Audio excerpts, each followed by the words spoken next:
Welcome, everyone, and thank you for joining me and my very special guest. She is one of Broadway's most beloved leading ladies. You know her from such musicals as The Boy from Oz, Wicked, Falsettos, and from her Tony Award-winning star turn as star Cher in The Cher Show. Please say hello to my friend, Stephanie J. Block. Hello, good morning. How are you? First of all, Stephanie, where are you all and how are you all? Thank you for asking. We've been Cape Cod since the end of May, so we've been working on life, but also hiding out a little bit. A lot of life is happening for us in New Jersey and other places, trying to get everything in a line for what's going to happen for fall for Vivian this year, because she does enter kindergarten. So that dictates a lot of what needs to happen in the next, several months to a year for us. Because I had Cheyenne Jackson on and Megan Hilty, and they all have kids. And Yeah. it was, Cheyenne did my show right after the shutdown happened when we went virtual. And Yeah. Cheyenne was like, Richie, I had to explain to the kids what was happening and the whole mask thing. And I was like, how did you and Sebastian talk to Vivian about what was happening with this pandemic? It's interesting. Vivi has done okay with the mask. For some reason, that doesn't bother her. The social distancing aspect of it, because she is a social butterfly, she'll be across the street and like through her mask, you can hear, "I love your dress. I love your dress." Like she's just so desperate for human connection besides her father and I. And I must say, I'm sure that Megan and Cheyenne can speak to the same, because all of our littles are in the same age group. Like what they're supposed to learn right now, sharing, imitating, all of those social skills and graces and patience, it just can't happen at this juncture. So, boy, it's been a test of our will, of our patience. I mean, the love is always there, but she is also not one that you can just put in front of a puzzle for an hour. Do you know what I mean? Or we're imaginative play all day long, 14 hours a day. And, ooh, Richie. It's exhausting. Yeah. We also watched that wonderful Sesame Street and CNN came together, and they had a beautiful 2-hour explanation for the little people of what was going on with the virus. Seb and I think, had a head start. We have this very unique and wonderful advantage and honor of knowing Dr. Fauci personally. So there were little bits of information and little Google alerts that were coming out that we knew that this wasn't going to be a passing phase, that it was to be taken seriously. Like about January, I was already starting to wear masks into the city. Because when I spoke to them, they were like, they wanted to keep structure in their children's lives. Yes. So Cheyenne put a little schoolhouse together. I and saw Megan that. In the living room. So I was like, I know your daughter's just starting kindergarten, but were you doing mini homeschooling, We do. kindergarten stuff? What were you doing? Yep. 3 days a week, we have little mini school. Although I did see on social media what Cheyenne was doing. I was like, I'm a horrible mother. I need to be doing more. She needs to put on her backpack and truck out, to the garage and do a study. But we are definitely working on all of our letters. We're doing, I'll write little stories about whatever, macaco or the beach or a seashell. And then she has to circle all of the P's. And then in a different color, she has to circle all of the S's. As far as numbers are concerned, we try to be as creative as possible. So there are these little sticker books where you have to match the numbered sticker to the picture and then create the picture. So we're constantly on websites looking for innovative ways to keep her engaged, or it really is just whether we're outside in the yard or picking up little, pine cones or leaves and counting them and sorting them from smallest to largest. You just got to be creative and make it work. Yeah, because they were saying the important thing were, even though the pandemic is terrible, they were saying the silver lining of all of this is that these are those crucial years when you want to spend your time with your children. So that's been really great for both of them. It has I'm sure it's been really the same for all of you too. The same, because the amount of growth that this little person does within a week, it's really shocking. So to see that evolution day in and day out, even though, what do they say? The days are long, but the years are short, and we're absolutely living every moment of every day for sure. Well, this is our 155th day of quarantine. Oh my gosh. I mean, it's a really big number. I mean, Yeah. early on, it was frightening for all of us because I'm in New York City. I mean, I wouldn't let Preston go out. Still doesn't go out. We have a little terrace, so he gets his, little exercise and sun Yeah. out there. But I put the mask on, the gloves, my hat. I go out on Tuesdays. I still shop. We still wipe down our groceries. I mean, we're in it to, we're doing the Yeah. right thing. Yeah. But, when the theater shut down on March 12th, where were you in the family? Were you in Jersey? We were in Jersey, and I kept saying to my agents, do you think, because I was just about to start rehearsal for The Bedwetter. Oh, So yeah. Sarah Silverman's new piece and Adam Schlesinger's new piece. And so I was in touch with Annie Kaufman, our director, and my agent and manager, and of course, Sebastian. Yeah. And knowing what I knew, I kept saying, what should I do? I don't want to be, the dissenting voice saying, I don't feel comfortable coming to rehearsal on Monday. Do you think this is going to play out itself? I don't want it to. Do you think there's going to be a pivot and a change where everything's going to be fine? But something in my belly knew that Broadway was going to take a pause, and a long one at that. So I didn't have to be that dissenting voice. Legitimately, like this, I think, was the Monday week prior. Like you said, Thursday, everything shut down. And I think conversations on our end on Wednesday were, we're doing the best we can. We think we can keep everybody safe in the rehearsal process. But then, of course, that's not the case. So I think the Atlantic Theater is still wanting to open their next season with this piece. Again, I'm hanging on to, my heart is all art, but my head really is all medicine and science. And so I just feel like we've got to get them. When you say a novel virus, it means nobody knows. Nobody knows what it is. So science and medicine are doing what they need to do, and I will patiently wait because I believe in humanity and life, above all. So that's where I stand, or sit, whatever the case may be. Here we sit, right? What has amazed you the most and what has frustrated you the most during this time period? Because there's so much happening in the country and so much happening in the world. People always amaze me. So I don't think there was a breath before emails were coming in saying, we've got to do this benefit. We've got to raise money we've got to, bulk up the coffers for all of these different causes. That was overwhelming at a certain point, but also just so beautiful to see people coming into arms and saying, we've got to do what we've got to do, and we've got to do what we know how to do, which is present our voices, present our hearts, and do whatever we can monetarily to protect those that we love and the community that we love from here on out. I will also, on the other side of it, what has surprised me greatly is I'm just shocked that New York City, within its financial understanding, within rebuilding the city, the arts seems to be a real addendum as opposed to the body. I mean, when I talk to people and they say, well, it's the arts, we've got to get XYZ in place first. And I say, in New York City, in the New York State, really, that we bring in the most income, we bring in the most money than all of the sports institutions together. Like the arts sector is what makes New York City and New York go.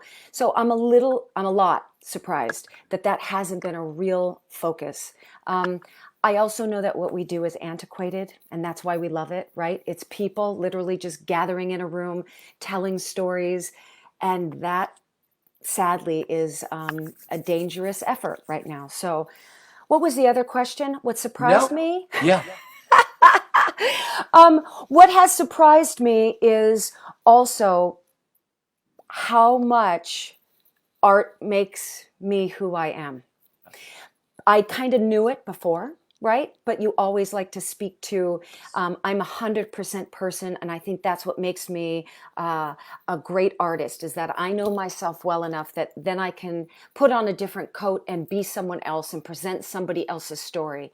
This time has really showed me, I'm going to get teary, this side has really showed me that art is truly what makes me who I am. Of course, I am a daughter and a wife and a mom, but I use art in every moment of my day. The way I teach my kid, the way I express love in a card for Sebastian, the language I use, the hand gestures I use.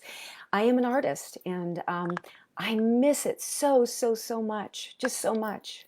Yeah.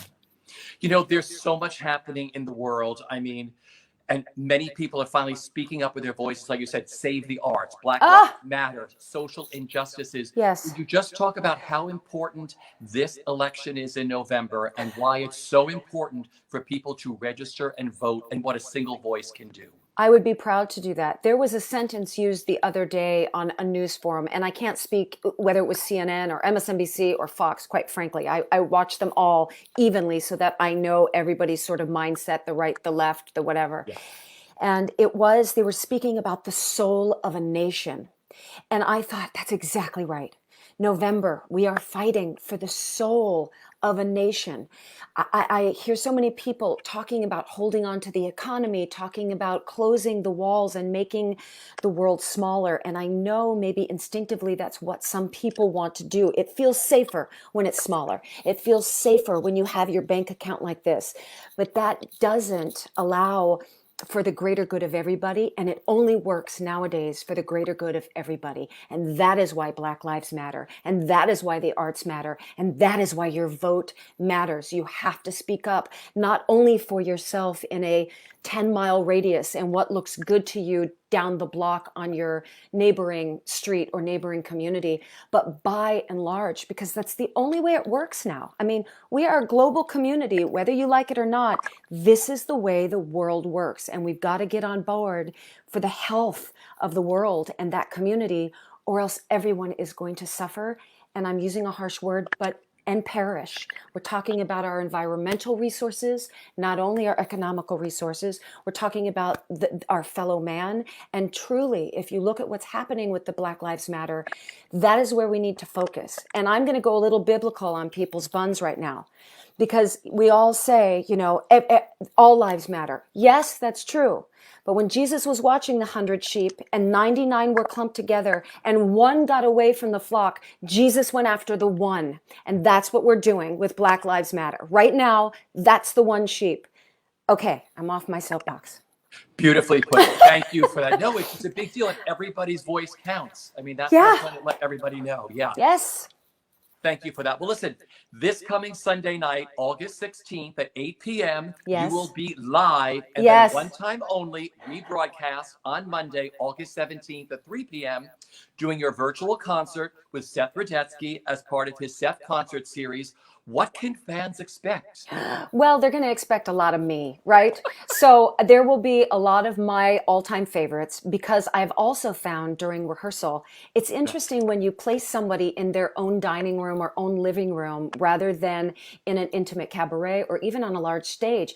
The way your mind works is different. I have found that I'm really easily preoccupied with life when I'm in my own space. So I must admit, there are about 5 or 6 songs that are so safe and so me that truly our walls could fall down and I'd still be singing, and I know those lyrics and I'm not going to miss a beat. There are a couple of tunes that are brand new, one of which I posted on Instagram. I'm going to sing Being Alive from Company. Oh. So that's not in my wheelhouse, so that'll be new. I'm going to sing a little song for Vivi herself. I'm going to speak a little bit to humanity. I promise there won't be politics. It'll just all be oozing of musical theater, because that is what I'm hungry for. And I think that's what my fans are hungry for at this point. I have goosebumps just you going through that list, especially, and also adding Being Alive. Boy, do we need that song. Man, do today. those words ring true today, don't they? Yep.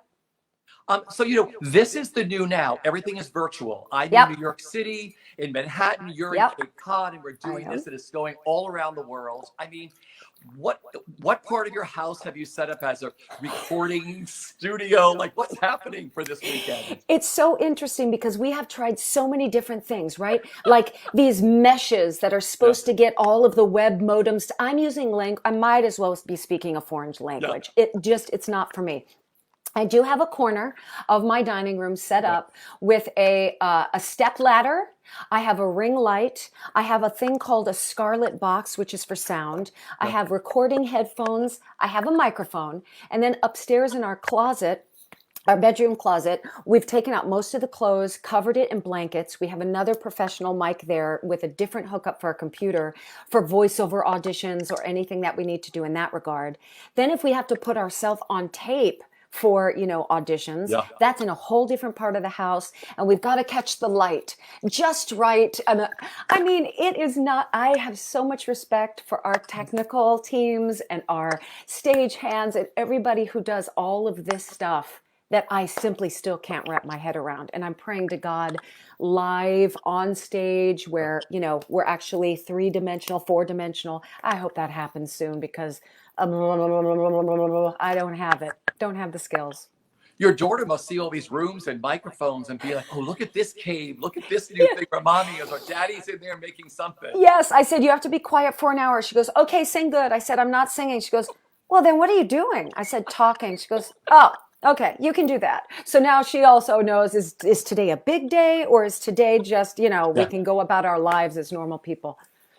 Oh, I love that. Well, we're all going to be there. So again, it's the Seth concert series. It's produced by Mark Bertali and is sponsored by Broadway World and StreamYard. Tickets are available at Broadway World Events and at SethConcerts.com. And tickets are only $25. $25. I know where I'm going to be on Thank Sunday you. night and for a rebroadcast on Monday. Thank you. Oh, I can't wait. Listen, Stephanie, I want to go back to the beginning. You grew up, is it Brea, California? Totally. Brea, California in Okay. Orange County. Did you go to Catholic school? I did. How many years? What'd you do? I went to St. Angela Merici School from my 1st through my 8th grade. I went to an all-girls Catholic high school for my freshman, sophomore year. That was in Fullerton, California. It was called Rosary. Our boys' school was called Servite, our brother's school, I guess. And that's when I took the leap of going to an arts high school. Then for my junior and senior year, it was in Los Alamitos, California. The school is Orange County High School of the Arts. Matt Morrison went there. Lindsay Mendez went there. Susan Egan went there. There's a beautiful long list of, extraordinary alumni. And it really shaped who I was, because I'll tell you, going from a loving, supportive, but insular Catholic high school, all girls no less, and then being shifted into boys, free dress, arts, like it just was, my mind was blown. And it really, I found a beautiful space there where I could do my curriculum, which I took great pride in, right? Getting good grades. I'm a Virgo, so it's all about being the perfectionist and perfecting the minuscule. We'd go to school. I had choir at 7:30 in the morning till 2:30 in the afternoon. Then we'd take a little break. We would do our arts classes from like 3 o'clock to 5:30, take a little break. And then you'd rehearse whatever, the fall musical or the play, from like 7:30 to 10:30. Then I'd drive 45 minutes home, do as much homework as I could before I collapsed, and do the whole thing again. So I think I was always conditioned for, the 8 shows a week, and it just was always in my blood to work and work hard. Yeah. I love that. So many people were supposed to make their Broadway debuts this spring, and then the pandemic hit. I mean, we were going to the opening night of Six the night it all shut down. I mean, I had everything packed. We were going to the carpet. I had all the girls from Six on too, and they were like, we were able to go through all of that. But I mean, that must have been devastating. So I just hope that everybody gets to make their debuts when the theater comes back bigger and better than ever. But Broadway debuts are very magical, and yours was in one, as you can see behind me, one of my top 5 Broadway musicals of all time.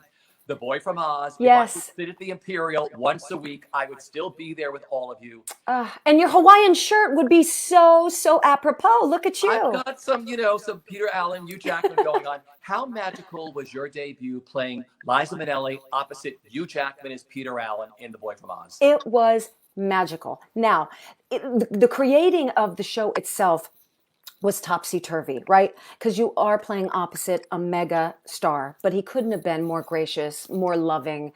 He was a huge advocate of what I was doing. But the whole idea of presenting Liza Minnelli, which it wasn't her show, but to present Liza Minnelli in she went from 18 or 19 until in her mid-60s, To do that, or 50s, forgive me, to do that in 45 minutes stage time, it was a delicate dance. And the producers were trying to figure out how to please the audience, but also how to service the play and stay true that it's not the Liza Minnelli story, that it is the Peter Allen story. There were a lot of changes and my head was whirling. So until we really maybe a week before opening, Hugh put his foot down and said, this has to stop. We had it. She had it. We've been fiddling this whole time. Please just stop and let us go back to our instincts and what we know is right. So he spoke up on my behalf. I wish I had more of a voice in my later 20s to speak to what I knew instinctively needed to happen for me and the character to really click, but I wasn't there yet. I thought the director needed to, shove me around and tell me exactly what I needed to do. And I just needed to stay my course and do what I was being told. So it was Hugh that kind of put his foot down and said, this isn't working anymore. We got to go back to what it was. And then there was a week of settling back into that. So when opening night happened, it was a pure celebration. Also, the girl from Orange County, all of her, my parents were there, my sister was there, my voice teacher was there. It was a big night for them too, right? They've been my cheerleading squad for so many years. And it was a beautiful blur in the sense that the energy coming at you is unlike anything you can replicate ever. I can't explain it. There's just an alive feeling and a love in the audience that you can feel on stage, and it's sort of just ebbing and flowing between the people on stage and off stage.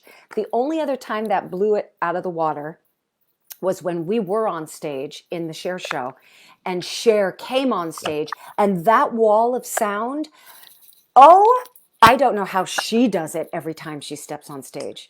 But yeah, your Broadway debut is one that you won't ever forget. You will never take it for granted. You remember what you wore, what you ate, who was there, the sound and the hustle and bustle of the after party. And it was just a perfect, perfect feeling. And then I've learned, let that perfect feeling sit. Don't look at the reviews. Don't do anything. Just live in that moment until you absolutely have to, or unless somebody shoves them in your face. Just stay in the beauty of what you created that very night. And I think everybody will. I think all of those wonderful women that are in Six, I find that a lot of what makes theater magical is the creating and the building and the camaraderie and the working together. And they got to do that. Yeah. So it's really just, and essentially they crossed the finish line. They just weren't able to collect their medal, right? Their medal saying you did it. But they have done it. Nobody's forgotten about anybody's Broadway debut or the moment where they should have gone through award season, or that's kind of the amazing thing. Our entire community is on pause. It's like the great equalizer. We're all on reset. So on the other side of this, we essentially all will be beginning again. And I find that's one thing that I find actually very beautiful and very healing, that no matter where you were in your career before, we're all putting that on a shelf and honoring it. And we're all starting from the same place, holding hands and moving forward. What a beautiful way to look into what the future is going to be. That's great. Thanks. Really wonderful. But like I said, you were brilliant as Liza Minnelli, because I watched you. I went through all the preview period. We were there, and I watched all the changes. You saw all those changes. Oh, I said, listen, I thought I've told you this many times. I mean, like I said, I would sit through that show once a week for the rest of my life if I could. Brilliant. I could do that show once a week for the rest of my life if I could. Yeah. Yeah. You have such a wonderful career of creating and working with some of the greatest talents and giving us some of the most memorable and show-stopping performances. I mean, I looked yesterday, your career is well over 20 years. I mean, it's going on and up, but boy, you look at the scope. Fabulous. Thank you. Just so you know, fabulous. I've had many Elphabas and Glindas on, Megan Hilty and Shoshana Bean, and so many people.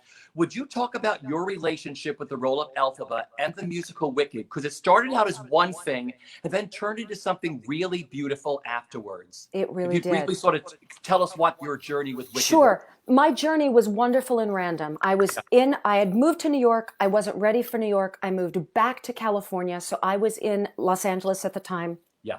Studio City, and I got a random phone call after playing not only Disneyland that morning, but then playing Natasha in the Rocky and Bullwinkle show that afternoon at Universal Studios. And there was a voice message from Stephen Schwartz, and he said, I went to dinner with a handful of friends last night. Your name came up when I mentioned this role that I'm creating, so I'd love to meet with you. Bring your book, a couple of your songs. I'll play you a couple of songs. We met the very next day in his apartment that he was renting in Los Angeles. I sang for him, sharing a piano bench with him, and he played As Long as You're Mine, One Short Day, and a song called Making Good, which would later be replaced with The Wizard and I. From that moment, that was February of 2000, we, for 2 years, kind of fiddled, and I kept being called back to present whatever new work him and Winnie Holtzman had developed. And at the final end of those 2 years, we were now on the Universal Studio lot with Kristen Chenoweth by my side, and we had 2 weeks to kind of shape and massage this piece to present to the producers at Universal Pictures. It went very well. I fell in love with Elfie from the moment I started to sing her songs and say her words. There was also this beautiful connection, because when you get to be on the ground floor of building something like that, your mistakes come out, your foibles come out, and then the authors are there to say, ooh, I like that. I know it was a mistake. So there are still some mistakes in that piece that I claim as mine and are my little valentines of going, oh, my lip, or I held the note too long, or I repeated a lyric twice. And they're in there. They lived. So from that point on, I flew out to New York.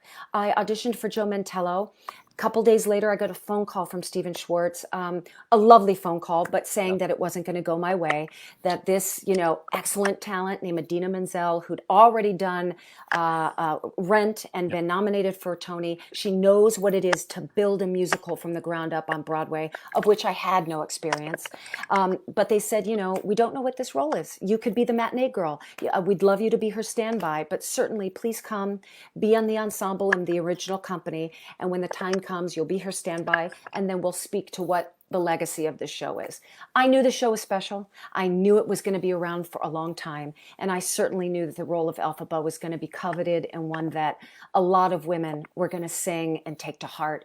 That whole story of girl empowerment and friendship, and plus the underdog element of it, of a woman coming from below and then finding her power and just letting it not control her, but her control it, is really a beautiful story. And obviously it resonates with generations of women. So here we are, my gosh, over 20 and a half years later with my relationship with the show. So I did the national tour in 2005 into 2006. I did Broadway 2007 into October of 2008. Yeah. There was a threat at one time. I was about to go do a concert with Scott Allen in London. And all three girls in Wicked were feeling poorly, as they say, not it, but they were feeling poorly, and none of them could perform. And they said, we know you're coming to the West End. Pack your bags, grab your script. You may have to go on. And I was on the plane going over to England, going all of these lines, going, I can't believe that in 2008, that's not going to be my last bow. It was, but in that very moment, like the adrenaline and the green blood that started to flow through my veins again, she was still in there. And I think even to this day, if push came to shove, if you gave me a script and a score and said, you got to go on in 10 hours, Yeah. I could do it. And, I met my husband. I bought an apartment. We started a family. So Wicked really was the whole beginning and the growth of my love affair with New York City, my love affair of building a show from the ground up. Yeah. I can't believe it wasn't my Broadway debut, because all arrows seem to point that way. But like you said, I like to joke, I got 2 Oz's for the price of one when I got Boy from Oz and, Wicked. You did. You might not have gotten The Boy from Oz. It's very true. But then you wouldn't have met your husband either. I mean, this is a know. whole other thing. I mean, was it love at first sight? I think I've asked both of you this before. Like, when you and Sebastian met, like, did you start dating right away? Like, what happened? No. The interesting thing is, he will speak to this, and I'm taking liberties telling his story, but I know he would also say yes. He saw me right away, and he knew something shifted. I saw him and went, oh man, is he talented? Great head of hair, so kind. He's got a glimmer in his eyes. But Richie, I was in a relationship for 10 and a half years at that point. Yeah. So I was very respectful of Yeah. recognizing how amazing Sebastian was, but knowing that I still was committed to this. Now that fell apart. I left the tour 7 weeks after Sebastian joined. So he still had like another 10 and a half months left on the road. He continued to journal. He continued to stay in touch. He would have to come into New York on Mondays to, check on his apartment or have a dentist appointment or something. And in that time, he'd call up and say, hey, do you want to have dinner or whatever? So I guess we started dating truly around the June after I left the tour. Then it was pretty quick. Then it was dating for 6 months, proposal, 6 months, marriage, and now we're going on 13 years of marriage. So it certainly was right. They like to call them showmances, and in some sense we are a showmance, but it's a very long-lasting showmance, and thank God. And looking back, it always seems to be that way in my life where I don't quite understand why the puzzle pieces are coming together the way they are, but then you look back and you go, aha. That's exactly why it was supposed to happen that way. So maybe, who knows, this pause on Broadway, not that it's comfortable, not that it feels right, it feels very wrong, but maybe when we look back, we go, aha, we were better after we started anew, Yeah. And you got married in between a matinee and an evening, didn't you? We did. But again, my error in the sense that we had been planning a wedding. Seb has a very fancy background, and a lot of his relatives are still in Europe. Oh yeah, so I love his family. I know they're exceptional, and their line is just not to be believed. I didn't believe it until I saw proof. But we were going to get married in Italy, but I didn't realize there was a stack of paperwork you needed to fill out and put into the system, or else your marriage wasn't legal. So I thought, well, crap, I didn't do any of that. We planned the whole wedding in Italy, but we don't have the paperwork or documentation to prove that it's legal. So we called our families and said, we're going to get married down at City Hall. We did that. We did the matinee. I washed myself off. I did my hair as best I could. I tried to dress in a little 1940s outfit to keep it thematic. And then we went downtown. We got married. We came back. And very few people knew we were husband and wife. And singing As Long As You're Mine and telling the story with this really beautiful secret was wonderful. And then, yes, it happened the next day that people did know. But I mean, then my dressing room door had like empty cans of Coke on it. So they would jingle jangle like at the back of a car, but on my dressing room door. And it was a real sweet celebration. Yeah. That is fabulous. Then up next for you was the Alain Bobille, Claude Michel Schoenberg musical, The Pirate Queen. Yes. That was a big learning lesson for you, that show. Yes. I love doing that show. You know that. You and I had many conversations about this. Thank you. Thank you. Big life lessons for you. Huge life lessons. And everything else, right? Yes. It was one, again, that I resistantly said, Tara Rubin, who's a beautiful casting director and an advocate for all actors. She just wants us to do great. Yeah. She kept calling me saying, they want to see you for this. And I said, but I'm on the road with Elfie and I'm tired. So to add a flight and then to do a big sing to get back and then do right by Wicked and Elfie, I just don't think I can do it. If I could magically do it, I would, but I don't think I can do it. Finally, she said, this is it. The entire team is going to be there. I just need you to plow through, get it done, show them what you got, and do it.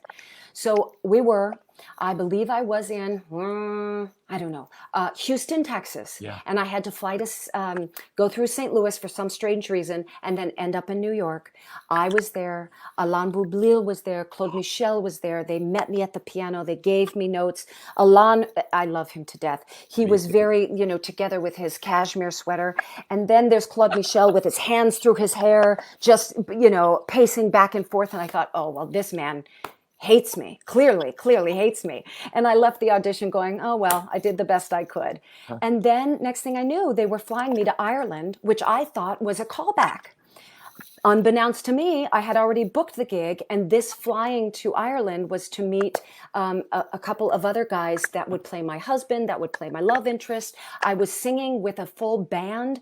It was crazy. It was almost like doing a zits probe without knowing if you had the job or not. Finally, I picked up the phone. I said, I don't know. It was a lovely trip to Ireland, but did I get the job? And my agents were like, No, you had the job. You didn't know you had the job? I was like, oh my God. So then we open in Chicago. It's Yeah. long, it's epic, it's exhausting. Yeah. It's met with touch and go critical praise. We know we've got to get to work. We Yeah. come to New York. It just wasn't the season for it. Yeah. Nobody seemed, I should say, those that had the pen and the paper didn't want a big, epic, sprawling musical. It was the season of God of Carnage. It was the season of boutique musicals with the actors playing the instruments. It was Spring Awakening. So everything was kind of small and pointed and edgy. And here we were just big and out there. Do I still love it? Am I so glad I played the role? Yes.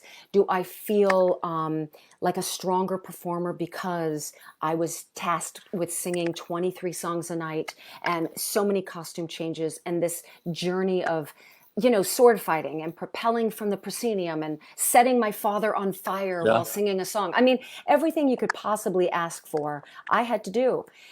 It was only 3 months, I think we lasted. And it's interesting because when I go to Joe Allen, which is a restaurant on 46th Street, for all of you who don't know, they have posters of all the flops on Broadway.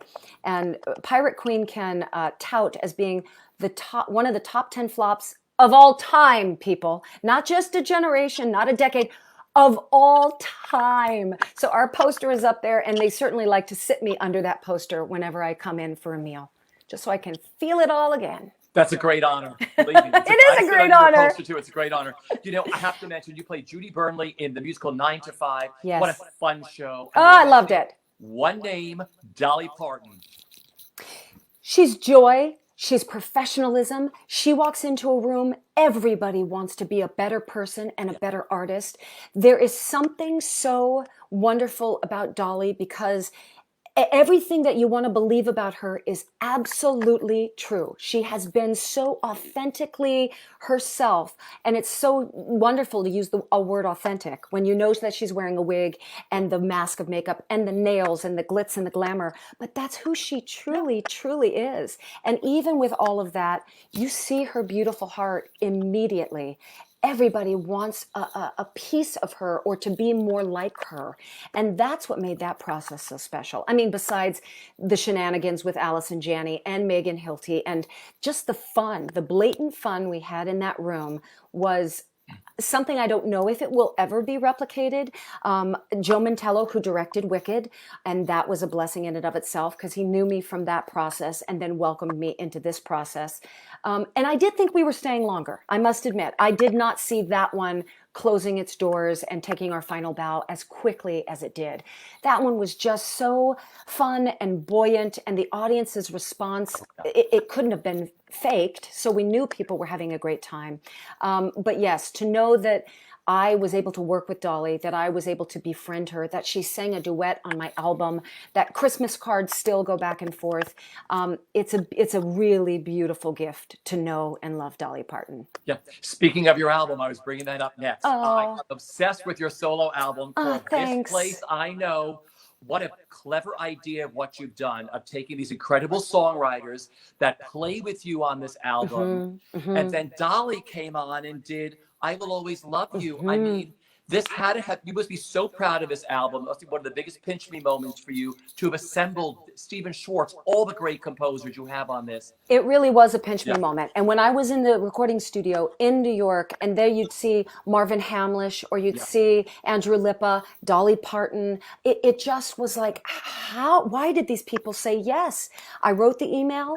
They all said yes, and there they were. They spent a day of their lives sharing music with me and laying down these tracks. At first, it really was, can I borrow your song? And that's when I upped it, saying, with you also either playing the guitar, the piano, or lending your voice to it. And it was marvelous, and I'm very proud of that album. I was hoping a new one would be coming out soon because I had my Cafe Carlisle debut before all of it shut down. So that's in the can, and we're hoping to get that done soon. I want to talk about 2 roundabout shows. I mean, you stepped into the iconic role of Reno Sweeney in that fabulous musical, Cole Porter musical, Anything Goes. Were you a big tapper before you went into Anything Goes? I was, what's the word? I was a proficient enough tapper, right? You interviewed me just days before I was about to go on. And I mean, I was shaking and my eyes were the size of quarters. I was proficient enough. Kathleen Marshall brought me into a rehearsal space and she kind of laid some of Anything Goes, the big 8.5-minute tap number, on my body. And she said, okay, you got this. There were some things I couldn't do. I couldn't do like Sutton where she would kick in her face. I couldn't do the splits. But more or less, the number could stay intact with the language of tap that I knew. And coming from Southern California and regional theater, you do have to do all that stuff just to keep afloat and pay your bills. You have to be able to sing legit and belt. You have to be able to tap, do jazz, at least fake it, right? So when this came around, I honestly thought they were kind of setting seeds for the national tour. I had no idea it was going to be, okay, you're on Broadway. And with that, it was a cumulative of 23 hours rehearsal to be on stage in front of a Broadway audience. And that too was another sort of trust lesson and test. And that company was extraordinary. Those men on that men ensemble, those sailors, how they supported and lifted me up, I will forever be grateful. Yeah. Listen, I've seen many Reno Sweeneys over the years. You were one of my favorites. I saw Cheetah do it too. I mean, Cheetah, like I said, when Cheetah first took it, she replaced Ann Miller years ago when Ann Miller got hit in the head. And Cheetah was like, Richie, she told me this years later, I wasn't a tap dancer. I had to learn to tap dance. And here's one of the greatest dancers ever. So everyone brings their own Reno. Their own flair. That's right. You have to, because you bring Stephanie J. Bogg. You bring your own star turn to that role. Oh, thanks. Then you got your first Tony nomination for playing Drood and Alice Nutting in Rupert Holmes' beloved musical, yes, The Mystery of Edmund and Drood. How much fun was that with that company? Beyond. It was so fun. Yeah. There, we actually had to rein us in. We were all having too much fun. And, you know, at the end, the audience votes how it ends, who's the murderer, who the lovers are, and who actually gets killed. So for us, we were all like, oh, pick me, yada, yada, yada, trying to like bring out the bells and whistles for the audience to choose us. And at a certain point, you have to say, okay, we all have to be in the same story. We all have to tell the story in the same tone. But man, to see the sort of skills that people could bring out when you say this is a free-for-all, man, that cast was extraordinarily talented. I loved that the storyline was shared. You know, nobody was hauling the show on their back. It really was evenly shared. And that is one I could still be doing because of that fact and because the ending was different every night. So that excitement of how is it going to end kept it so alive and so fresh. You know, you got to work with William Finn and James Lapine on 2 musicals. First at Second Stage for Little Miss Sunshine, and then, of course, the incredible Jordan Roth and Lincoln Center theater production of Falsettos. What did working with those 2 men, what did those musicals and working with those 2 men mean to you? It is so unique to be in a room with them. The way their brains work. First of all, the way their brains work together as a team. Their understanding and their marriage of what to create together is really something to behold. Because, you know, William Finn is a signature voice, right? There's nobody else that sounds like Finn. And the way he thinks is quite out of the box. So to get on his wavelength, James is right there with them in the way they create. James is rough, but he's also loving. And you can tell because he loves the actor and he loves the art form so much that sometimes when things become high-pitched or really tense, it's all because they just want the end product to be wonderful.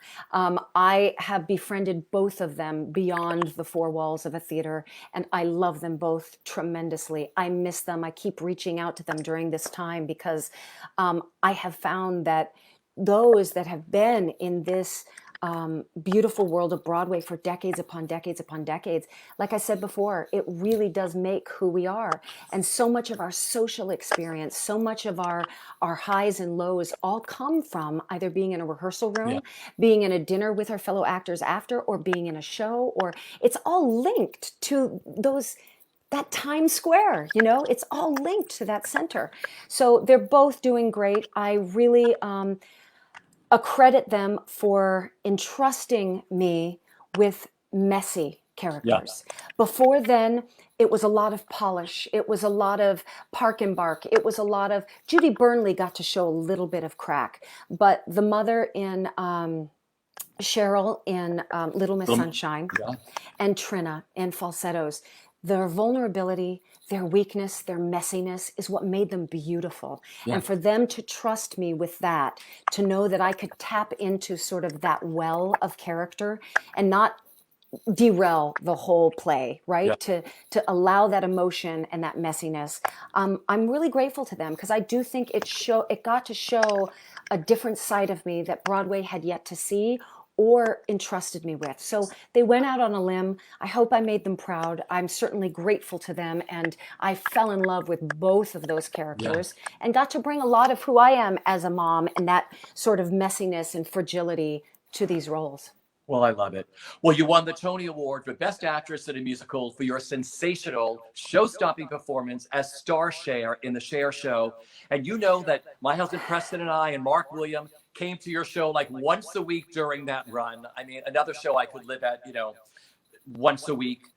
Do you remember the first time you had to sing for Cher? Like, what was that like? I hid, Richie. I hid. We knew she was coming. We knew. This was the final. So they had done a few readings. Then we had a 2-week rehearsal period, and we were going to present to her. There were 2 presentations. One was for those in the industry and investors and producers. And then there was going to be one for loved ones and Cher and her support system. Cher wanted to meet us a half hour before we presented the play. And they said, please be down here to meet with her. We don't know what this looks like. We have no idea. We don't know how many people she's bringing. We don't know what she might say, but please make yourself available. And so what did I do? Little Mama Block ran right upstairs and hid in her dressing room because I just thought, I'm not going to be able to do what I've rehearsed to do for 2 weeks once I see this woman face to face. And I have really built up something that allows me to step into her voice without losing, my mind. And if I meet her, I think I'm going to lose my mind. Well, no, I was summoned. So a stage manager came up and our producer, Floaty Suarez, came up and said, she needs to meet you. So I did. I came down, I took a big deep breath, and she was lovely. She said, look, I know what it is to be vulnerable. I know what it is to open up your heart. I know what it's going to be like with me sitting this close. Just thank you. I don't know what this is going to be. I don't know how I'm going to feel at the end of this, but just know that I know what artists and actors go through and take that with you. And we did. And it was nerve-wracking. And I will probably say that no matter how much you psych yourself out and say, okay, fourth wall down, let's be Cher, it took me probably a good 15 minutes to really get into my own skin and to feel the flow of this presentation for her. She was well protected with her aviator sunglasses and this big, gorgeous velvet, like sombrero, fedora type thing. And she was holding hands with people and reaching out to her loved ones. And then you'd see a tear stream down. And at the end, she just kind of did almost like a namaste. She didn't speak to anybody personally. Maybe she did to Rick Ellis and Jason Moore and the producers. But the artist she gave a namaste and then she was out. And we didn't know. We didn't know what that meant. We didn't know what the next step was. Obviously, it was her blessing to continue to work forward to Chicago and then ultimately to work toward Broadway. But getting to know her then, and work with her, yes, that's got to be amazing. It was amazing. It was interesting because you are now dealing with not only an icon and an artist, but a woman and a human and an ex-wife and a mother, so you had to take in this entire entity. It's so easy to be blown away by how magnificent this creature that is Cher is. And then you've got to remove the creature part and say, okay, I'm looking at you as a wife and a mom and an actor, and I want to know those things that can help with my performance. Once I kind of got to that place of not being dry-mouthed anymore and not being a little internally shaky anymore and could just look at her in the eye and speak to her as a woman to woman, right? And I think once she knew I didn't necessarily want anything from her. Yeah. I just wanted to do good by her. Yeah. Then that changed the conversation and the sort of dynamic with which we would speak to one another. So then that led to, it wasn't really until the beginnings of Broadway. We got to be in her presence and have her feedback and, of course, hug her and share space with her and handwritten notes from her in Chicago. But it wasn't until Broadway that she would be on my dressing room, couch, giving me notes and speaking to what she saw the performance before and the beautiful flowers that she would send. And, it's funny because text messages will still come in the middle of the night about some random thoughts or a connection or still applauding, saying, I'm so glad, it was you, or congratulations on the Tony. They will still come out of the blue. So, do I feel like there is a connection between us that will never be severed? Yes. Is it something where I can be like, hey girl, hey? No, we're not there yet either. I don't know if we'll ever be, but there certainly is a deep respect and a deep friendship. I mean, talk about an opening night. You got to sing with her on opening night during the curtain call. I mean, we were all there. And I mean, I know.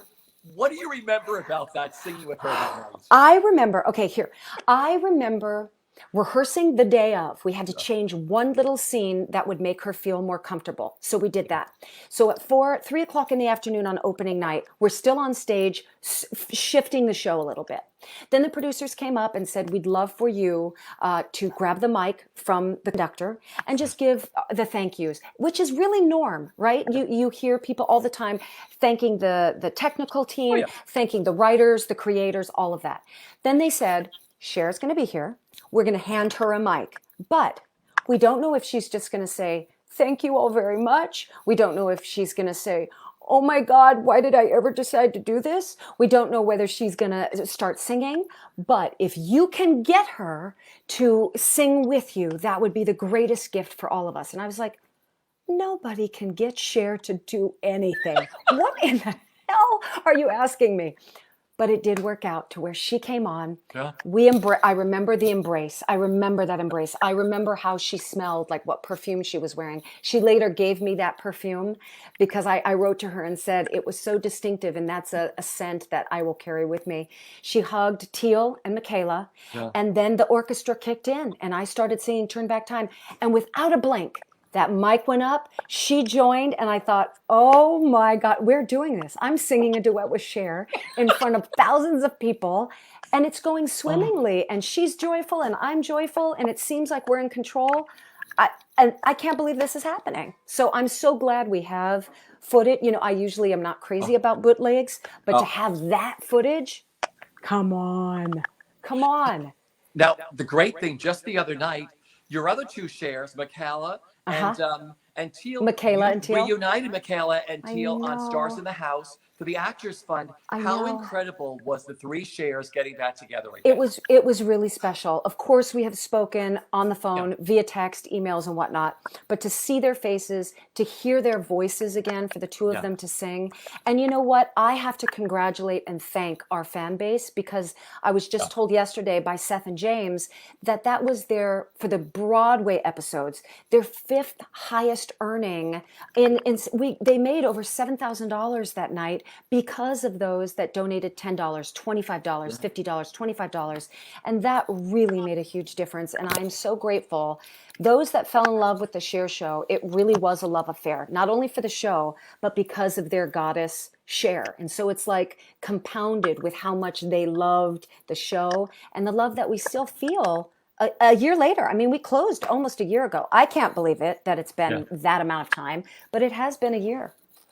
You also do incredible work on television. I mean, one of the many things that comes to mind is Homeland, and all of your scenes were with Claire Danes. Yeah. What was that like? I mean, you had not done a lot of TV before then, like with a big character role. So it's like, and here are your scenes, and they're all with Claire Danes. I know. Okay, so I tried to keep my distance. I tried to be really respectful of her home turf. I also just wanted to pay attention. Sometimes I will be a little more silent and, Yeah. and just watch, hoping that I can learn terminology, what to do, what not to do. And that was my first couple days. I was there for over a week filming with Claire. And then we sat in 2 chairs together. She very politely introduced herself. And I said, great to meet you. But I don't think she knew whether I was going to be an extra or whether I was a reoccurring or what. So I said, I'm going to be playing your lawyer in these episodes. And she said, oh, great. So then there was oh, good. You're not just here for one day. You're sticking around. And then again, that sort of connective tissue of being a mom, being a theater actor, because she has great respect for the theater. I don't know if you've looked around, I'm sure you have, but on many opening nights, there's Claire. You know, she really supports the live theater. And it was a nice, a beautiful week and a half. And our scenes were quite intimate. Like I had to wash her face and apply makeup. And a lot of that times when you have to do it over and over and over again, especially in the heat of North Carolina, you can get a little prickly. Never once. She was the most professional. Boy, does she know this character and the way she plays within the realm of Homeland. So it was just an honor to share scenes with her, let alone to be welcomed into her playing field. Yeah. Well, you know, we're just about out of time. I told you this flies by. I mean, I have to tell you, Brigadoon at Encores, you, Kelly O'Hara, Patrick Wilson, Robbie Fairchild, I mean, Christopher Wheeldon. He created a dream world. Yeah. It must have been you playing that role of Meg, right? Yeah.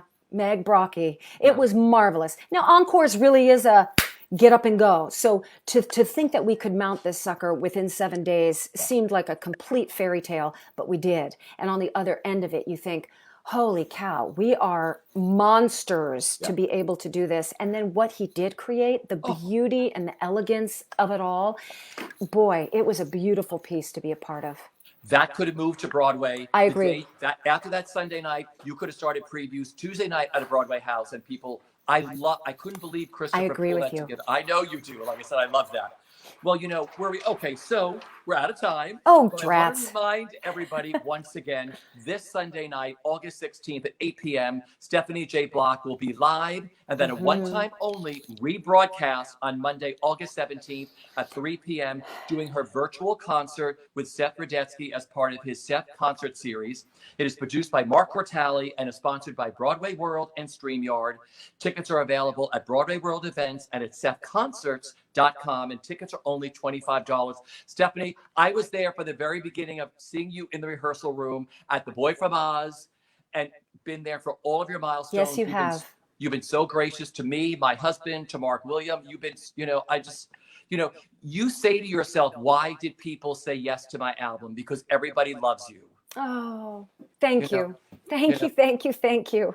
Well, I'd love to have you all come Sunday night right here. I'm going to dress it up a little bit, but right here in the corner. Thank you for supporting me always. Love to you, Preston. Hello, Mark. Best of luck to him. And he's selling out some concerts I saw. So that's magnificent as well. Our boy is doing really well. So we're really proud of Mark William. And he adores you too. Like I said, he saw you in Chicago. That's where our Cher poster came from, Chicago. Right.